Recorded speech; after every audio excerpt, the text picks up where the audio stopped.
जय हिंद दोस्तों, हमारे YouTube चैनल में आपका एक बार फिर से हार्दिक स्वागत है। और आज हम आपके लिए एक स्पेशल टॉपिक लेकर के आए हैं कॉन्स्टिट्यूशन के लिए, जो आपका 17 दिसंबर को ARO का पेपर है, उसके लिए बहुत ही महत्वपूर्ण हो सकता है।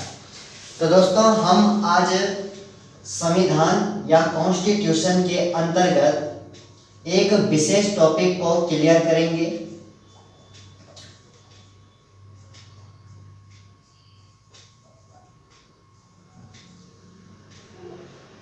तो हम कॉन्स्टिट्यूशन या संविधान का एक टॉपिक पढ़ेंगे। तो हमारे जो टॉपिक का नाम होगा दोस्तों, जो कि आपके हर एग्जाम में आता है, लगभग DLED से लेकर के UPSC तक के एग्जाम में उसके प्रश्न पूछे जाते हैं। तो हम उस टॉपिक को लेकर के आए हैं। तो हमारा जो टॉपिक है उसका नाम है स्थानीय स्वशासन। स्थानीय स्वशासन है। तो हम इसकी एक एक बारीकियों को पढ़ेंगे। हो सकता है कि जो 17 तारीख को आपका पेपर है ARO का, उसमें एक दो क्वेश्चन इसी टॉपिक से आ जाए। तो इसीलिए इस टॉपिक को पूरा देखिए। तो स्थानीय स्वशासन यानी कि जिसे हम LSG कहते हैं, LSG यानी कि लोकल सेल्फ गवर्नमेंट भी इसको कहा जाता है। तो लोकल सेल्फ गवर्नमेंट या LSG भी इसे कहा जाता है। ये स्थानीय स्वशासन का नाम।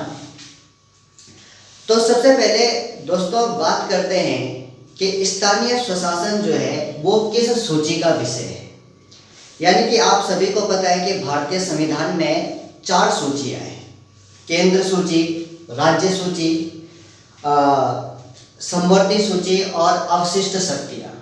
तो इसमें आप किसमें इसे रखा गया है, इसको किसमें रखा गया है? तो पहला प्रश्न आपका यही बनेगा कि स्थानीय स्वशासन किस सूची का विषय है। तो आप कह सकते हैं कि स्थानीय जो स्वशासन है वह राज्य सूची या स्टेट लिस्ट का विषय है। तो यह राज्य सूची का विषय है। यानी कि प्रत्येक राज्य की विधानमंडल अपने राज्य के संबंध में स्थानीय स्वशासन पर नियमावली बना सकती है। तो पहला क्वेश्चन यही है कि यह किस सूची का विषय है। तो यह राज्य सूची का विषय है।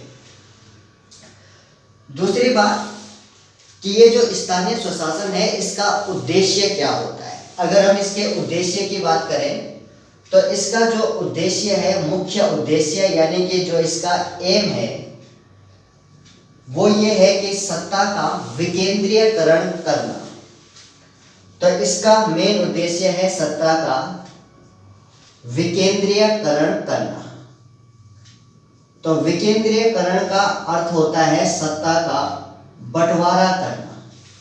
यानी कि सत्ता केवल एक ही बिंदु पर केंद्रित न होकर के अलग अलग बिंदुओं पर केंद्रित होती है स्थानीय स्वशासन के माध्यम से।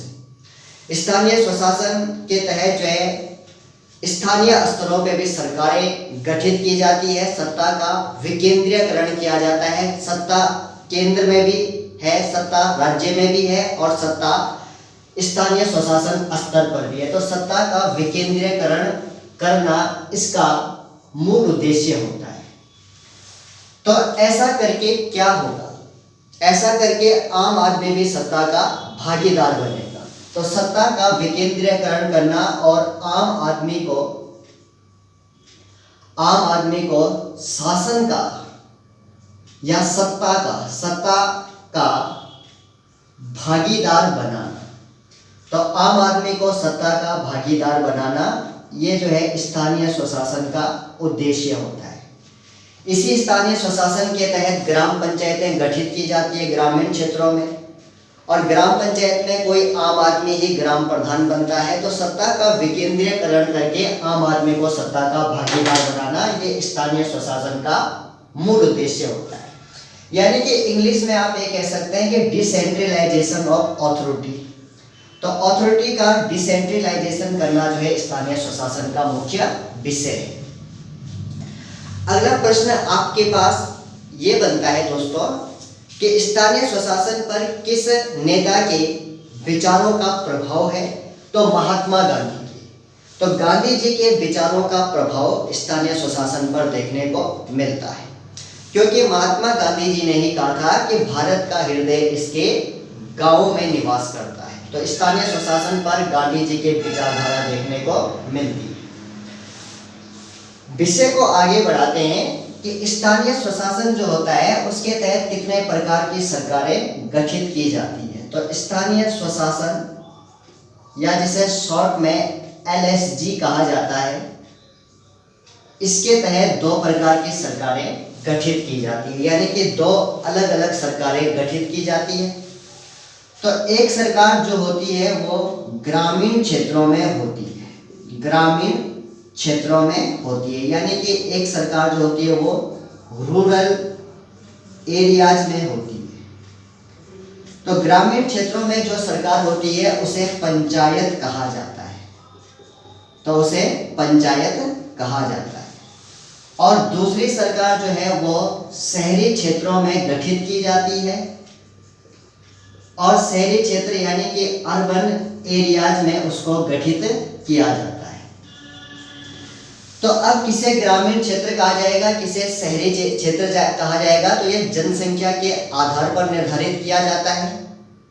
और चूंकि स्थानीय स्वशासन जो है राज्य सूची का विषय है, इसीलिए इसकी जो नियमावली है वो प्रत्येक राज्य की अलग अलग है।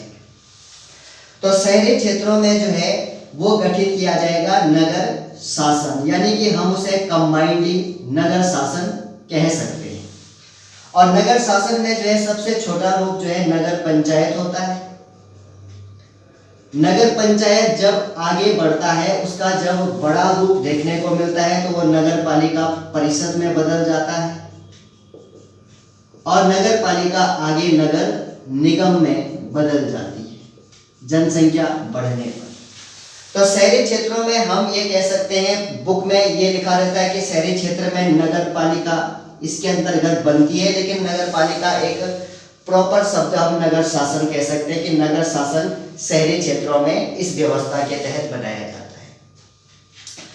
आगे अगर हम बात करें कि पंचायत जो है इन्हें भी संवैधानिक दर्जा दिया गया है और नगर शासन को भी संवैधानिक दर्जा दिया गया है। तो संवैधानिक दर्जा किस प्रकार से मिला है इसकी हिस्ट्री हम अगले उसमें पढ़ेंगे, लेकिन पहले मेन क्वेश्चन इसमें देखते हैं। खास तौर पे आर्टिकल को आज हम इसमें क्लियर करते हैं। तो ये जो पंचायतें हैं, पंचायतों का उल्लेख जो है भारत के संविधान में सेक्शन 9 में किया गया है। भारत का जो संविधान है उसमें जो भाग 9 है उसमें पंचायतों का उल्लेख किया गया है, और भाग 9 जो है वो आर्टिकल 243 से लेकर के आर्टिकल 243 ओ तक भाग 9 का प्रावधान है। तो उसमें सब्जेक्ट क्या है, पंचायत से।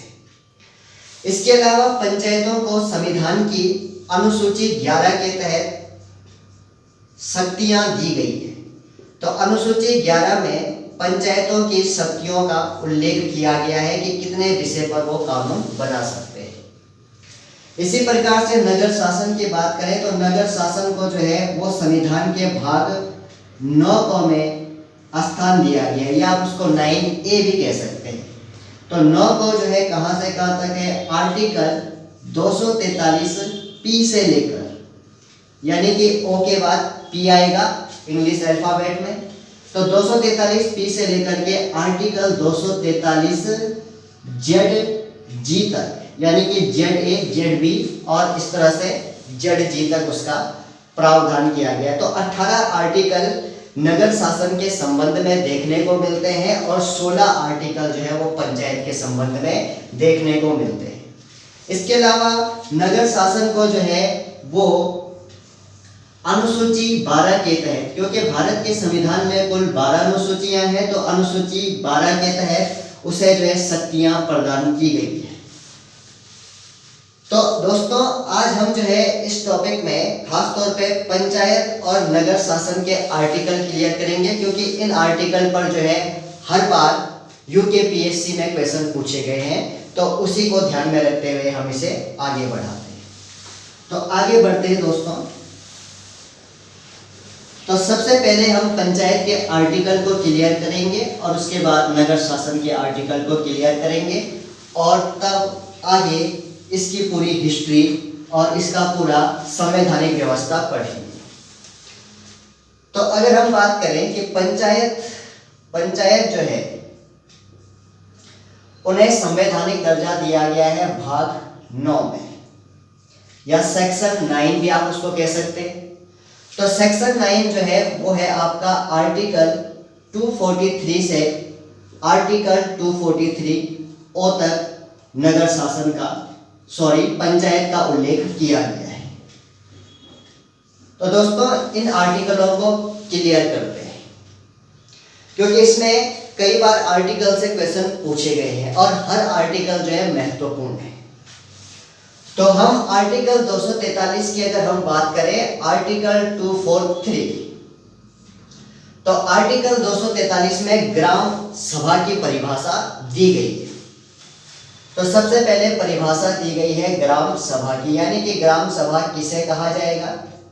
तो ग्राम सभा की जो परिभाषा है वो आर्टिकल 243 में दी गई है। अगला अगर हम बात करें आर्टिकल 243, अब इसमें जो है अल्फाबेट शुरू हो जाते हैं, 243 ए बी सी डी। तो आर्टिकल 243 ए की अगर हम बात करें तो इसमें पंचायत की परिभाषा दी गई है, पंचायतों की परिभाषाएं दी गई है कि पंचायत किसे कहा जाएगा, पंचायत कैसे में गठित की जाती है, पंचायतों की परिभाषा दी गई। तो अब आप याद रखेंगे कि आर्टिकल 243 में ग्राम सभा की परिभाषा है, आर्टिकल 243 ए में पंचायतों की परिभाषा है।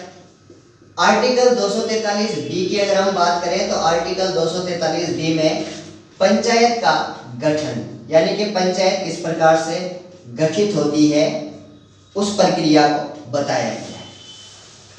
आर्टिकल 243 अगर सी की बात करें तो आर्टिकल 243 सी में है पंचायत की संरचना। तो पंचायत की संरचना ये आर्टिकल 243 सी में दिया गया है। तो पहले हम इतने आर्टिकल पे जरा एक बार गौर करते हैं, क्योंकि हमें ये आर्टिकल क्रमबद्ध याद रखने होते हैं, तो उस हिसाब से हम गौर करते हैं। तो मान लिया जाए कि ये एक ग्रामीण क्षेत्र है और इस ग्रामीण क्षेत्र में जो है 18 वर्ष या उससे अधिक के 18 वर्ष या उससे अधिक के जो लोग रहते हैं, उन लोगों को जो है क्या कहा जाएगा, उन लोगों को ग्राम सभा के अंतर्गत काउंट किया जाएगा। ग्राम सभा की एक सिंपल परिभाषा अगर दी जाए तो एक ग्रामीण क्षेत्र जिसमें 18 वर्ष या उससे अधिक के लोग हैं और जिनका नाम संबंधित निर्वाचन नामावली में है, तो उनके समुदाय को ग्राम सभा कहा जाएगा। अब उसी ग्राम सभा में से एक व्यक्ति, कम से कम एक व्यक्ति प्रधान बनेगा, ग्राम प्रधान बनेगा, और उसके साथ कम से कम 5 लोग जो है पंच बनेंगे। तो प्रधान और पंच के समुदाय को जो है पंचायत कहा जाएगा। यानी कि जब ग्राम सभा होगी तभी पंचायत भी बनेगी। तो पहली प्रायोरिटी हम किसको देंगे, पहली प्रायोरिटी हम ग्राम सभा को देंगे। तो इसका मतलब आर्टिकल 243 में ग्राम सभा को परिभाषित किया जाएगा, और जब ग्राम सभा होगी तभी पंचायत बनेगी। उन्हीं में से कोई एक प्रधान और बाकी पंच बनेंगे, न्यूनतम 5 पंच। तो पंचायतों की परिभाषा जो है उसके बाद आर्टिकल 243 के बाद जो आर्टिकल आएगा उसमें पंचायत की परिभाषा दी जाएगी। आप ऐसे में याद रख सकते हैं कि सबसे पहले 243 में ग्राम सभा की परिभाषा, और जब ग्राम सभा होगी तभी पंचायत बनेगी। तो 243 ए में पंचायत की परिभाषा। अब 243 बी और सी की अगर हम बात करें तो दोनों में पंचायत कॉमन है, लेकिन एक में गठन है और एक में संरचना है। तो आप समझ सकते हैं कि गठन में 3 वर्ड आ रहे हैं। गठन में कितने वर्ड आ रहे हैं, 3, 1 2 3, और संरचना में 4 वर्ड आ रहे हैं। तो ये 4 नंबर पे, तो इसका मतलब 3 नंबर वाला पहला आएगा, 4 नंबर वाला बाद में आएगा। तो 3 नंबर वाला गठन है, तो वो आर्टिकल 243 बी के तहत होगा, और जो है पंचायतों की संरचना वो 4 नंबर पे है, तो आर्टिकल 243 सी के तहत होगा। या आप ऐसे भी कह सकते हैं कि गठन में ये जो गठन ठ बन रहा है ये लगभग बी की तरह बन रहा है, ऐसे ये बी की तरह बन रहा है, तो ये 243 बी में है। और जब गठन आपको पता है तो संरचना भी आप पता कर सकते हैं कि संरचना उसके जस्ट बाद है। तो यहाँ तक थोड़ा ऐसा लॉजिक में आपको याद करना है। अब आगे के जो आर्टिकल है वो सिंपल है, उन्हें कनेक्टिविटी करके याद कर सकते हैं। आर्टिकल 243 डी की अगर हम बात करें दोस्तों, आर्टिकल 243 डी, तो इसमें पंचायत सदस्यों के आरक्षण का प्रावधान किया गया है। पंचायत सदस्यों का आरक्षण यानी कि जो पंचायत के चुनाव लड़ेंगे, चाहे वो ग्रामीण स्तर पे लड़ते हैं, चाहे वो ब्लॉक स्तर पे लड़ते हैं या जिला स्तर पे लड़ते हैं, तो उन्हें आरक्षण का प्रावधान किया गया है उनके लिए संविधान द्वारा। तो पंचायत सदस्यों के आरक्षण का प्रावधान, आरक्षण का प्रावधान, तो आप ऐसे में याद कर सकते हैं आरक्षण का प्रावधान। तो ऐसे में याद कर सकते हैं डी, डी से कोई वर्ड बना लीजिए, डी फॉर डीप। हम कहते हैं कि भैया हमने इस चीज की डीप स्टडी की है, तो आप डी फॉर डीप बना सकते हैं। तो डीप, डीप क्या चला गया है, डीप आरक्षण चला गया है। तो आरक्षण काफी डीप चला गया है, वो संविधान के प्रारंभ से है। तो आप ऐसे में याद कर सकते हैं कि आरक्षण की जड़ें डीप चली गई है। तो पंचायतों में आरक्षण का प्रावधान। आगे अगर हम बात करें आर्टिकल 243 ई की बात करें, तो आप खुद समझिए कि इंग्लिश अल्फाबेट में ई का क्रमांक क्या है। ई का क्रमांक 5वां है, A B C D E। तो ई का क्रमांक 5वां है और 5 साल के लिए ये पंचायत बनती है और उसके बाद जो है पंचायतों के सामान्य निर्वाचन होते हैं। तो आप कह सकते हैं कि 243 ई का क्रमांक 5 है, तो 5 साल के लिए पंचायतें बनेंगी। तो पंचायतों की अवधि, आप इसमें कह सकते हैं कि पंचायतों की अवधि, तो उनका जो है कार्यकाल या जो अवधि है वो किस आर्टिकल के तहत निर्धारित की गई है, आर्टिकल 243 ई के तहत निर्धारित की गई है। तो यहाँ पे डायरेक्ट क्वेश्चन आएगा कि पंचायतों में पंचायत सदस्यों के लिए आरक्षण का प्रावधान जो है किस आर्टिकल के तहत किया गया है, आर्टिकल 243 डी के तहत किया गया है। पंचायतों का कार्यकाल जो है 5 वर्ष, सामान्य कार्यकाल 5 वर्ष होता है। तो किस आर्टिकल के तहत होता है, 243 ई के तहत होता है।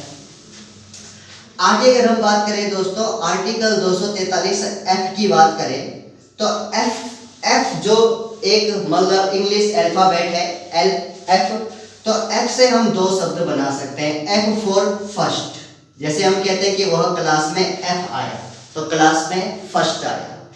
या कोई बच्चा अगर क्लास में फेल हो जाता है तो उसे भी कहते हैं कि एफ आया, FAIL, यानी कि वो फेल हो गया। यानी कि जो फर्स्ट आएगा वो भी एफ होगा, जो फेल होगा वो भी एफ होगा। तो एफ में क्या होगा, जो फर्स्ट आएगा वह योग्य होगा, योग्य बालक, योग्य बालिका, और जो फेल हो जाएगा वह अयोग्य हो जाएगा। तो एफ फॉर जो है योग्य और अयोग्य दोनों को एफ दर्शा रहा है, F for first, F for fail. तो यहाँ पे हम कह सकते हैं कि पंचायत सदस्यों की योग्यता और अयोग्यता का जो प्रावधान है वो आर्टिकल 243 एफ में किया गया है। यानी कि अगर हम आर्टिकल 243 एफ को डिटेल में पढ़ते हैं तो उसमें वो सारी कंडीशनें लिखी गई है कि किन आधारों पर कोई व्यक्ति पंचायत का चुनाव लड़ने के लिए योग्य है और ऐसी कौन सी बातें हैं जिसके कारण उसको पंचायत का चुनाव लड़ने के लिए अयोग्य करार दिया जाएगा। तो पंचायत सदस्यों की योग्यता और अयोग्यता का प्रावधान, तो पंचायत सदस्यों की योग्यता, योग्यता यानी कि जो फर्स्ट आया है वो योग्य है और जो फेल हो गया है वो अयोग्य है। तो योग्यता और अयोग्यता का जो प्रावधान है वो प्रावधान जो है आर्टिकल 243 एफ में है। आगे बढ़ाते हैं दोस्तों, आर्टिकल 243 जी की अगर हम बात करें तो जी फॉर हो जाएगा पार्ले जी। आप पार्ले जी लिख सकते हैं या फिर लिख सकते हैं जी फॉर जूनियर जी। तो जूनियर जी भी कह सकते हैं, इसको पार्ले जी भी कह सकते हैं। तो पार्ले जी बिस्कुट को खा के जो है क्या हो जाता है, शरीर के अंदर शक्ति आ जाती है, एनर्जी आ जाती है, ग्लूकोज मिल जाता है। तो जी फॉर हो गया पार्ले जी और पार्ले जी के सेवन से शक्ति आ जाती है। तो पंचायत सदस्यों की शक्तियां, पंचायत सदस्यों की शक्तियां, यानी कि उनको संविधान के द्वारा क्या क्या पावर दी गई है, तो वो पावर जो है आर्टिकल 243 जी में उसका उल्लेख किया गया है। तो आप इन्हें एक कनेक्टिविटी के द्वारा याद कर सकते हैं और ये आर्टिकल जो है सभी एग्जामों में लगभग पूछे जाते हैं। आगे बात करें दोस्तों आर्टिकल 243H, तो इसमें क्या हो सकता है? आर्टिकल 243H की अगर हम बात करें तो 243H में क्या हो सकता है, तो आपको एक कनेक्टिविटी इसमें भी देनी पड़ेगी। तो देखो H4 हो सकता है, H4 हो सकता है हाँ, हम कहते हैं H4 हाँ, और N4 हो सकता है ना, या N4 हो सकता है नो। ऐसा आप इमेजिन कीजिए, ऐसा आप सोचिए माइंड में। तो देखो यहाँ पे जो है कोई व्यक्ति आया है और वो आपसे पूछ रहा है, आप इस पंचायत में रहते हैं, आप इस ग्राम पंचायत में रहते हैं, तो क्या आप ग्राम पंचायतों को टैक्स देते हैं? तो आप कहेंगे कि हाँ, हम ग्राम पंचायतों को टैक्स देते हैं। तो वो टैक्स के बारे में पूछेगा। ऐसा इमेजिन कीजिए कि वो टैक्स के बारे में पूछेगा और हम कहेंगे कि हाँ जी, हम टैक्स देते हैं। तो कर लगाने की शक्तियाँ, या ऐसे में याद कर सकते हैं आप कि हाँ, जिस ग्राम पंचायत में हम रहते हैं वहाँ पे पंचायतें टैक्स लगाने की शक्तियाँ भी रखती है। तो पंचायतों के टैक्स लगाने की शक्तियाँ, पंचायतों के टैक्स यानी कि करारोपण करने की शक्तियाँ, करारोपण लगाने की शक्तियाँ, यानी कि वो टैक्स वसूल कर सकती है आपसे। किस आर्टिकल के तहत? आर्टिकल 243H के तहत, 243H के तहत। तो आप इसे ऐसे में याद कर सकते हैं। आगे बढ़ते हैं दोस्तों, आर्टिकल 243 अगर हम आई की बात करें, आई, तो यहाँ पे आई, आया और आई, अगर कोई मेल है तो वो कहता है कि मैं अभी आया, और अगर कोई फीमेल है तो वो कहती है कि मैं अभी आई। तो आई 243 आई, तो क्या लेकर के आई? वित्त लेकर के आई, यानी कि वित्त लेकर के आई। तो पंचायतों के को वित्त का प्रावधान, तो वित्त लेकर के आई, तो पंचायतों का वित्त का प्रावधान, यानी कि पंचायतों को जो फाइनेंस मिलेगा विकास कार्य के लिए, वो आर्टिकल 243 आई के तहत मिलेगा। पंचायतों का वित्त का प्रावधान, यानी कि उन्हें वित्त मिलेगा किस आर्टिकल के तहत? 243 आई के तहत। अब इस प्रकरण को आगे बढ़ाते हैं। उम्मीद करते हैं कि आपको समझ में आया होगा। और अब आगे 243 आई के बाद जे की बात करें, तो आर्टिकल 243 जे,